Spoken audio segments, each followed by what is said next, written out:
All right, next up we have Priest. And Priest historically has been, associated with resurrecting things and also raising undead.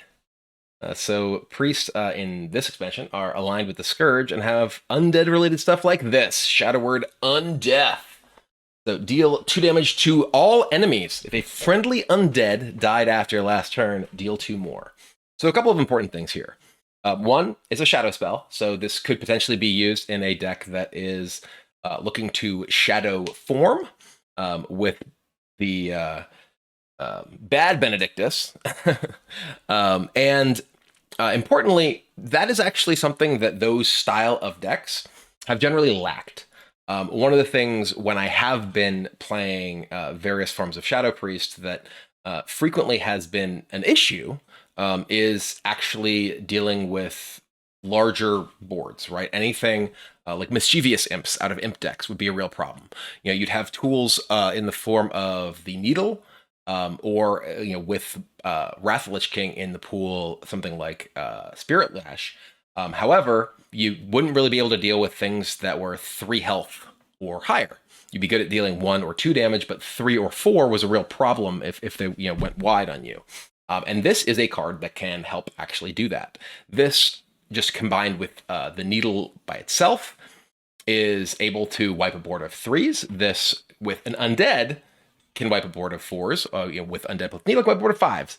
So that's actually one of the things about this particular card that is most compelling to me, is that it gives a mid-range Shadow Priest style deck a way to actually deal with larger boards. And that, I think, is an extremely, extremely big deal for that kind of archetype, which obviously isn't a major player in the metagame right now, but I think it does have potential. I've explored a lot of those style of decks, and this can be a really important component of them. Next up, we have Bone Caller. It's a 4-cost 2/4 with Taunt. Death Rattle, resurrect a friendly undead that died this game. So crucially, not itself undead, so you can't chain or anything like that. It could obviously be another, but this wants to go into a deck that has obviously undead. Can be used in a number of ways. This can be a sort of follow up to an early undead curve. This can be a card that you play in a deck that has a bunch of large undead. It gives you a way to bring those back additionally, and potentially protect your boards from just AoE when you're trying to bring back multiple things with, say, Amulet of Undying. Doesn't really necessarily stand out as being something that is hugely powerful, but we'll have to see how sort of the undead in the pool really line up. Speaking of death rattles, Mind Eater. This is a 2-cost 3/2 death rattle. Add a copy of a card in your opponent's deck to your hand. So this is a potential card for, say, a Thief Shadow Priest, or just Thief Priest. Also Thief Undead, or just Undead in general, looking for some value cards. I've obviously messed around a lot with various forms of Thief Priest. This is the sort of card that can be, I think, pretty solid in these. Also, the fact that it is a death rattle can lead you more down the line of being able to play with Zarella. One of the really big issues with a lot of sort of mid-range-ish type decks is whether they can actually meaningfully use the hero card in their class. Any deck that's looking to play a longer game that doesn't have access to the hero card is losing out on long-term value by not getting either the sort of big burst of value from the battle cry like Zarella, or just having a weaker hero power than potential opponents who might have hero cards.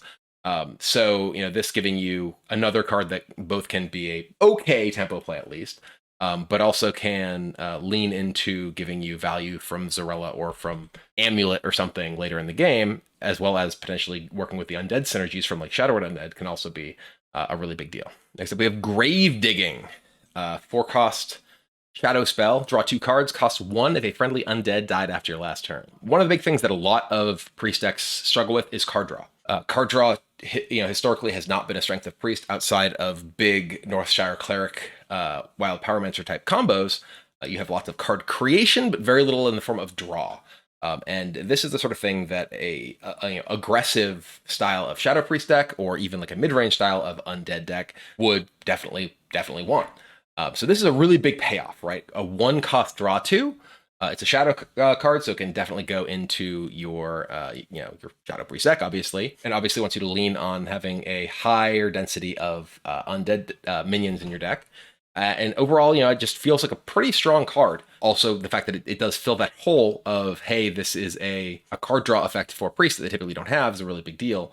And also, like, one of the things that a lot of the shadow decks that I have played, they don't necessarily want to play that many shadow spells, but they want to have shadow spells to draw with, say, Twilight Deceptor, or to enable Defias Leper. This is just one that, assuming you have a reasonable amount of undead in your deck, you can include, and it is just a good card, right? So obviously it can skew the specific minion mix that you play, but it is a pretty big incentive to play an undead heavy priest deck as well. So this is a super cool card. So Sister Svalna, 6-cost, 6/6 undead with Battlecry, permanently add a Visions of Darkness to your hand.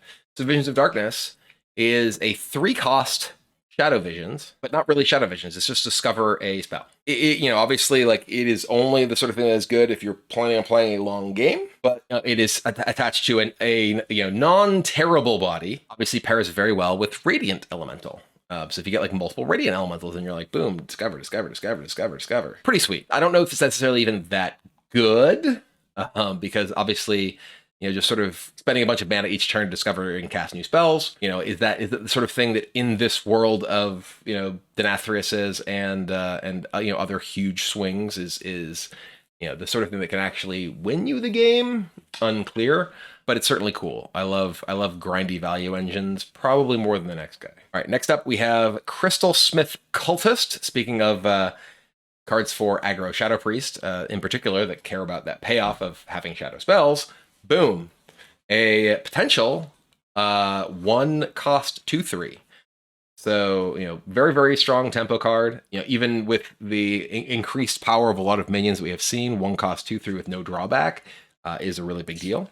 And, just play enough shadow spells, and you actually have a pretty strong aggressive option to go alongside your Void Touch attendants and such. So this is just a really, really strong card that may be, one of the key things alongside stuff like Grave Digging that can sort of revitalize aggro Shadow Priest. Next up, we have Haunting Nightmare. So this is a really interesting card. Speaking of grindy value cards, a 3-cost, 3/3 undead. Death Rattle, haunt a card in your hand. When you play it, summon a 3/3 soldier. So with things like the Bone Caller, it can resurrect undead, and this guy who's undead, Haunting Nightmare, you can just have a bunch of things that will just give you more things. Your Bone Caller bringing back your Haunting Nightmare, which then haunts something and brings back, a thing, which when you play it, you get a soldier. It's pretty cool. As to whether like that kind of like incremental grindy value has the potential to actually be good, unclear, but it's definitely sweet. And, the endless 3/3. So if it was bigger than that, maybe it was a 4/4 and didn't die to like every AoE spell. Maybe. It certainly combines well with this though. Undying Allies. After you play an undead this turn, give it Reborn. So a lot of undead have death rattles or similar sorts of effects. When you play an undead, give it Reborn. Undying Allies with, say, the card we just saw, right? Giving this guy Reborn. Boom. Now you have multiple instances of a death rattle. So this is a 0-cost spell. It's a shadow spell, so it can also go into said shadow undead deck. This is a lot like a Soul of the Forest for no mana, right? You're getting undead, you're getting Reborn on all these undead. Obviously, it only works with undead, but being able to have additional instances of all of the minions that you play, if you're playing a really undead heavy deck, especially when they have lots of them have death rattles, seems pretty powerful, right? This gives you pretty powerful ability to just continue to create a sticky board. And alongside things like this, High Cultist Bazaleth, Battlecry resurrects all friendly undead that died after your last turn. So this is if your board got cleared in your opponent's turn, or you attack and trade stuff off here, boom, let's get all these undead back. So that's a lot, right? Like that has the potential to just like give you like a massive, massive board. Worth noting that it does not work in combination with this, because this is play. Undying Allies is when you play an undead, not when you summon an undead. So you can't like bring back a bunch of them with this, but it could give you the ability to get multiple instances of them. If say, you have Reborn thanks to Undying Allies in your opponent's turn, they kill them, and then you trade off the remaining ones. You can get multiple copies by playing this, because the ones that died in your opponent's turn and your turn all died after your last turn. So they would all get resurrected by this. So, this is, I think, a really cool, way to get potentially significant value off of all these. And again, lots of these undead have death rattle effects. Some of those death rattle effects may be things that immediately spawn minions. Some of those death rattle effects may be things like the Haunting Nightmare, which can then just mean you have additional things your opponent needs to kill in the future. So I think there's a lot of cool stuff with the various undead synergies. And then also this, Animate Dead. Resurrect a friendly minion that costs 3 or less. This is obviously most of the Resurrect Priest things that we have seen have been, hey, this is something which, you want to continue to bring back gigantic things. But with this, and with, the various undead synergies, lots of things that you can bring back kind of medium-sized or small things that can give you the ability to kind of get this incremental value, get this pressure.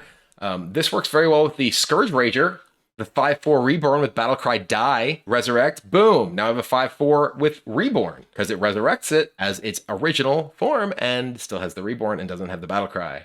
Kaboom!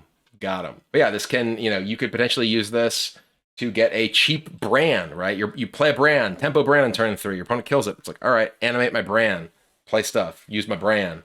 Kaboom! It is random, certainly. I believe so, just as a friendly minion. It doesn't say Discover or anything like that. So, yes, this doesn't necessarily hit the thing you want, but maybe you're playing a deck that only has a particular minion at 3 or less. Maybe you're just sort of ramping up with your Haunting Nightmares or whatever. You're trying to play 8 million Haunting Nightmares, and it's the only thing that costs 3 or less. Who knows? But I think there's a lot of really cool things to explore. There's not like any like immediately obvious like, yes, this is exactly how all these pieces fit together. But a lot of cool support for Shadow Priest, which is something that I have definitely enjoyed exploring since the Evil Benedictus has existed. And, also just the sort of various undead synergies and also the intersection of those synergies that I am certainly interested in trying out. So thumbs up on Priest. I'm going to enjoy it. All right, next up we have Rogue, starting out with some cool death rattle stuff. Scourge Illusionist. So a 4-cost 4/4 with Death Rattle, add a 4/4 copy of a Death Rattle minion to your hand. It costs 4 less.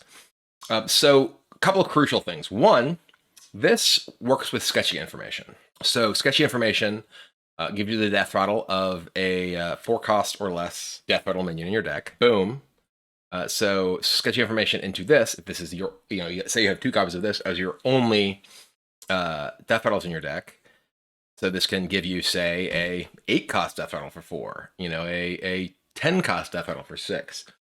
It gives you a pretty interesting way to, ramp up to big Death Rattle Rogue, which is something that I have definitely really enjoyed playing with Smokescreen. So Death Rattle Rogue is probably the version of Rogue that I have really enjoyed the most recently, if only because it feels like the Thief Rogue decks kind of end up being Denathrius decks too, and I really dislike that. But regardless, this is, I think a really, really powerful card for those, big Death Rattle Rogue decks that can give them a lot more play to them rather than just sort of hoping that you hit your smoke screen and blow your opponent out. Next up, we have Rotten Rodent, a 2-cost 2/1 Undead Beast. Look at that. Double creature type. Oh, yeah. With Battlecry, reduce the cost of all Death Rattle cards in your deck by 1. So this is an interesting effect. And obviously in Rogue, has the potential to use this with, say, Shadow Step. So, you can just, boom, reduce the cost by a lot. Which can also, potentially enable you to get other things off of sketchy information. The fact that it specifically reduces the cost of minions in your deck does mean that you can have, say, play 1 of this, then play sketchy information on turn 3, and hit, say, Burning Blade Acolyte. I have probably defended the Demon Seed more than anyone else in the world, and being able to do that, have Rotten Rodent into just having a turn 3 5/8, and my opponent will never get the Demon Seed. Beautiful. And so we have Vile Apothecary. So concoctions. So there's a variety of different concoctions that have relatively minor effects, but can combine together to have both their effects on the same 3-cost spell. But this is a 3-cost 2/4. At the end of your turn, add a random concoction to your hand. Pretty, pretty solid value effect. If it isn't removed immediately, you're going to get 1, then you're going to get more. Getting multiple concoctions off of this can be really powerful because you can just continue to generate additional value things. My concern with concoctions, just generally as sort of they are clearly a pretty big mechanic for the class, as you see another here, Potion Master Putricide. Another thing that can generate them after minion dies, add a concoction in your hand, a 2-cost 1/4. My concern is like that they don't necessarily actually push you in a direction, and they're pretty expensive, right? Like the concoctions being 3 cost always means that, you know, they aren't like lackeys where you were getting like a lot of like incremental value for cheap off of them. They are something which is going to take up a pretty high percentage of your turn, pretty much no matter what turn it is. You know, and you have a lot of ways to get them. Here's another way, concoctor, another way to get just a random concoction in your hand. And then, you know, another boom, discover 2 concoctions, the potion belt. These are all like kind of doing, you know, little things that aren't that powerful. You're spending a lot of resources, spend a lot of mana and cards in your deck, and you're getting like reasonably efficient things, but none of them seem like they're like, you know, the sort of thing that actually wins you the game. I didn't mean to jump to this, but here we have, boom, Ghostly Strike. Haha, deal damage, draw a card. Obviously something for those combo out decks. But let's get back to concoctions, because concoctions, yeah, they seem like they're sort of like, hey, I'm going to play concoctions in my rogue deck, and then it's like, okay, well then what, right? Like it feels like most of the rogue decks that exist right now and that, you know, have historically been successful tend to be things that, you know, are pretty focused, right? Like rogue isn't the sort of class that has a bunch of like healing or armor gain or taunts or anything. So having sort of a core mechanic and core like strategy that largely just sort of push to being like incremental value things, because that's pretty much what concoctions are, right? Like yeah, you put them together and they're like giving you like something which is reasonably, you know, reasonably powerful, and it's like giving you some amount of value because you keep generating them off these things. Like, okay, but then what? Right? And the question really is like, what do you pair the concoction package with to actually make a deck? And it feels like, you know, a lot of the sort of types of decks that Rogue can effectively build right now are pretty siloed in terms of the sort of things they want. Like none of them feel like they just want this incremental value package, because they all have pretty key stuff, whether it's the secrets alongside, you know, the thief cards, whether it's like, you know, just the cheap card draw and, you know, ultra cheap spells for the combo decks, you know, looking to play like the graveyard and Draka and things like that. Whether it's Death Rattle Rogue, we see the new cards. Like you know, like the package for concoctions feels like it takes up a lot of space, and I just don't know what you pair it with that's actually going to be effective compared to the rest of the sort of packages that Rogue already has. That's really where I'm at with concoctions. So yeah, I don't know. It feels like it's in a strange space to me, in that it doesn't necessarily feel like it has a home, and it feels a little bit out of place in Rogue simply because of the general Rogue play style that the class typically has. Speaking of other sort of weird cards, Shadow of Demise, just a shadow spell that doesn't actually do anything by itself, but when you cast a spell, this transforms into a copy of it. This feels like it's the sort of thing that's likely, you know, to go in maybe kind of any Rogue deck. Like this is actually just a really neat card. This definitely has a lot of flexibility in terms of, hey, this can be a bonus copy of Shadow Step. This could be a bonus copy of Contraband Stash. You know, this could be a bonus copy of Wicked Stab, you know? I think it's just a pretty neat card. It feels like it goes into most Rogue decks, probably. I don't think it seems like it's wildly overpowered or anything, but I think it's like a pretty interesting card in general. So pretty sweet. Yeah, it can be an extra jackpot. It can be an extra whatever, and that's cool. So I like this card quite a bit. I do think that this one's going to see a lot of play. Maybe it goes in your concoction deck too, but the question is what the rest of the cards are. But yeah, we saw most of that. Look, another concoction card. Ghoulish Alchemist. Your next concoction costs 0. But then what? Then what? Yeah, I'm probably the least bullish on concoctions of like any of sort of the sub themes that we've seen so far. Even like, you know, the random mage stuff feels a little bit more compelling to me than concoctions, because they just don't feel at home in Rogue to me. But regardless, Noxious Infiltrator, our last card in Rogue, because most of the rest of the cards are concoction or the other stuff. A 4-cost 2/5 poisonous. If a friendly undead died after your last turn, deal 1 damage to a minion. This is fine. You know, like I don't really see there being very much, you know, undead type stuff in Rogue, But this is obviously a pretty powerful effect, right? Like if you have, if this is in any deck, it's very much like a, that can easily enable it. It's just a assassinate attached to a 2/5 that still leaves behind a poisonous body, right? It's very Vilespine like, except, instead of this being something you need to combo, this needs to be something that you're actually playing with undead.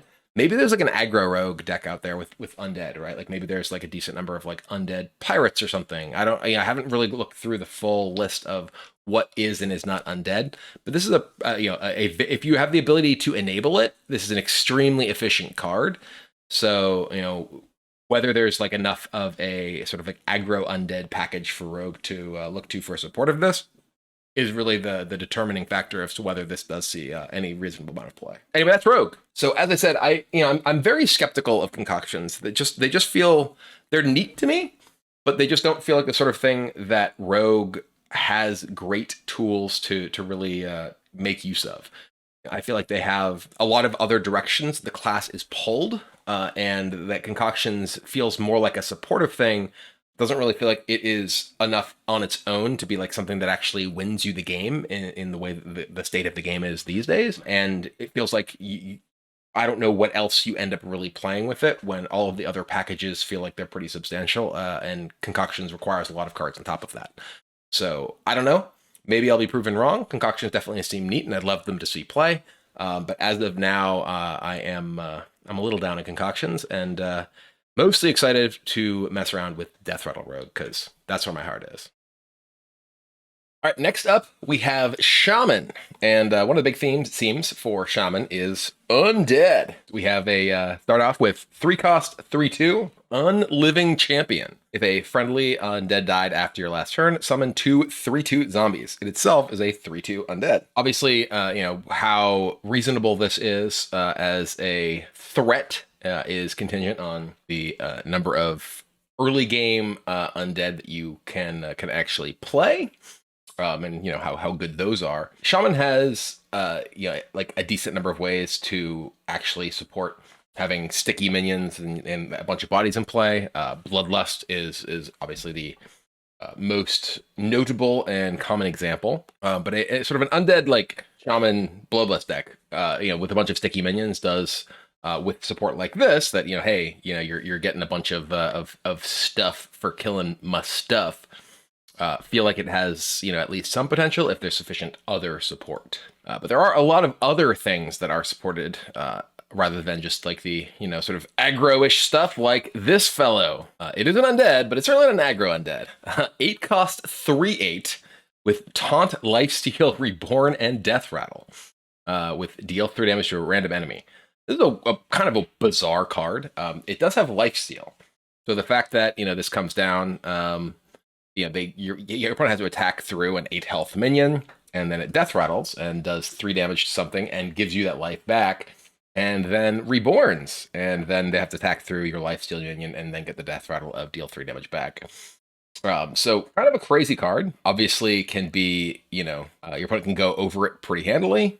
But it is a big brick wall right here that, any deck that's trying to actually get through with minions is going to potentially struggle with pretty heavily. Next up, we have Death Weaver Aura, a 2-cost shadow spell. Give a minion death rattle, summon 2 3/2 zombies with overload of 1. So again, a number of sticky death rattle minion type stuff. This is, something that can give you a lot of board presence, for very cheap. Obviously, 2 mana to effectively get 2 3/2s, and not just 2 3/2s right away, but the death rattle of 2 3/2s is pretty powerful in terms of being able to have those sticky minions. And there are some pretty sweet ways to really supplement this, like this guy, Scourge Troll. This guy is really sweet. A 1-cost 1/3, so not super easy for a lot of decks to kill, but death rattle is given to this minion, trigger twice. So if you turn 1 Scourge Troll, turn 2 play that 2-cost, make 2 3/2s when it dies, this will die and make 4 3/2s on your 1-drop. So obviously, potentially very vulnerable to silence effects. Good thing for any deck that's looking to do this, that Starfish got nerfed. But in certain matchups, this can be extremely, extremely, extremely powerful. In other matchups, like against Priest with Shard, or anyone with silence effects, can be very, very sad. But it does feel like it can be very easy to run away with a game if you have the ability to buff this guy with a couple of death rattles and your opponent can't actually silence it. Next up, we have Prescience. So this is a big Shaman card. 4 cost, draw 2 minions. For each that costs 5 or more, summon a 2/3 spirit with taunt.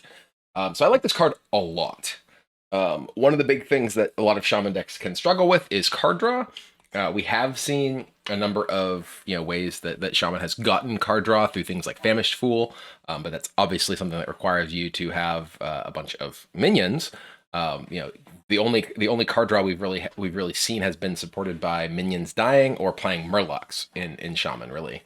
And this being able to draw your big stuff, as well as give you a board, I think is pretty sweet.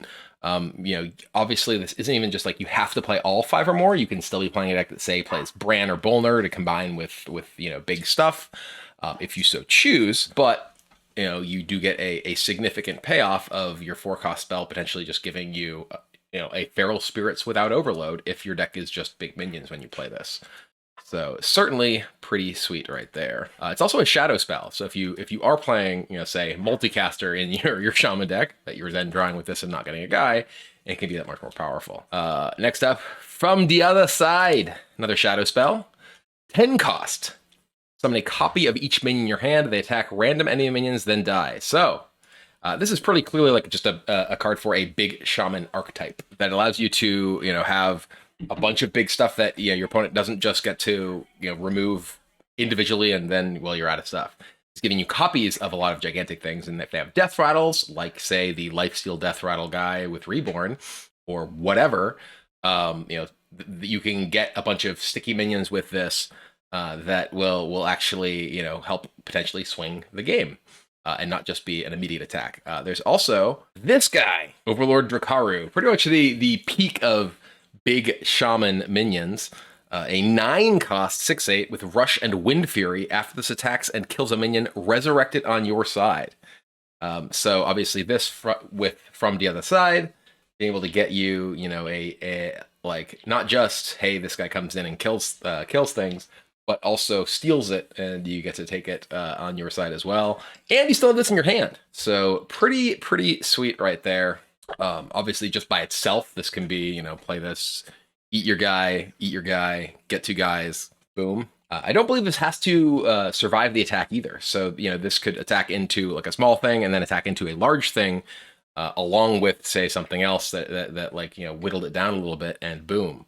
You get some sort of huge thing on your side as well. So obviously, the sort of big question becomes like, hey, what is the rest of the support for this? What do the other minions in the deck look like? But I think From the Other Side, that guy and the 8-drop with 1 million keywords are all pretty solid beginning to that style of deck. Next up, we have Harkener of Dread. This is a 5 cost 2/2 undead with taunt, and Death Rattle summon a 6/6 undead with taunt. So kind of an interesting one. Obviously, this could be something that you're throwing this off your From the Other Side. You're getting boom 6/6 taunt out of the deal from whatever you're actually hitting because hey, Death Rattle summon a big thing. There aren't really that many great ways for Shaman to immediately activate death rattles of things. Not like a hedge maze or that kind of thing. But this is only a 2/2 body on the front. But this could potentially be something that maybe you're building, your big Shaman deck is a Masked Reveler deck, right? This guy off of a Masked Reveler, extremely powerful. The, Lifesteal, Death Rattle, Reborn guy, pretty powerful off Masked Reveler. The Wind Fury guy who steals it when he attacks, probably less powerful off Masked Reveler, but overall probably still a reasonable inclusion in the deck when you just have so many other good hits. Next up, we have Rotgill. Undead Murloc, 3/6 for 5. Give your other minions Death Rattle. Give your minions +1/+1. So this is an interesting one because this can be used alongside, say, schooling, right? You can play this, schooling your guys. Play this guy, attack all your rush minions, and buff the guys who are already in play, and get a huge swing. It can also help if you just have a board that has just totems, right? This alone, with your 4 totems, you can attack with your Searing Totem, and then your other totems can buff each other and it. And yeah, I think it's just like a pretty powerful card. You can also, obviously, it's a Murloc, right? So it can go into the sort of either actual Murloc decks, or just the decks that happen to include a couple of Murlocs because of Gorlock Ravager and Clownfish. And this off of a Clownfish, right? This off of a Clownfish or a brand Clownfish or whatever, extremely powerful, right? Being able to play this, for cheap at the end of your Murloc curve can really get you out of range of a lot of AoEs, can just be extremely, extremely powerful. I think this is one of the stronger Shaman cards we have seen, and I expected to see quite a bit of play. And lastly, Shadow Suffusion. 3-cost Shadow spell. Give your minions Death Rattle, deal 3 damage to a random enemy. So this is an interesting one because, this can be, hey, I have a board full of stuff. All right, I'm going to play this, and, my board full of stuff is just going to potentially, you clear my board, boom, nuke you, right? Obviously, this is, a pretty low impact thing immediately. If your opponent is not actually going to clear your board off, it's not going to really do very much. But like, one of the things that I always wanted when I was playing, like, say, Totem Shaman, right, was another thing that wasn't just Bloodlust to do when I just had a lot of stuff. Because I had a lot of stuff a lot. And, this, it's like, okay, well, I have a bunch of small totems. All right, I will, or whatever. And it's like, I'll play this. And now, all of a sudden, like, you nuke my board before I Bloodlust you, and you still take a ton of damage. Obviously, a difficult card to play in a metagame that has a lot of AoE silences, or like transform effects like Primordial Wave or whatever. Same thing is true of, obviously, of any of these things that are giving your guys Death Rattle, and give you, something that's like, hey, I'm trying to Bloodlust you to death. So this, okay, like, I play this on my board. If you don't Bloodlust me, great. You don't clear my board, great. I Bloodlust you, kill you. If you do clear this board, great. You basically took a Bloodlust worth of damage. So yeah, I think it's definitely an interesting card for any kind of deck that's looking to really go wide, and there's a lot of Shaman decks that want to do just that.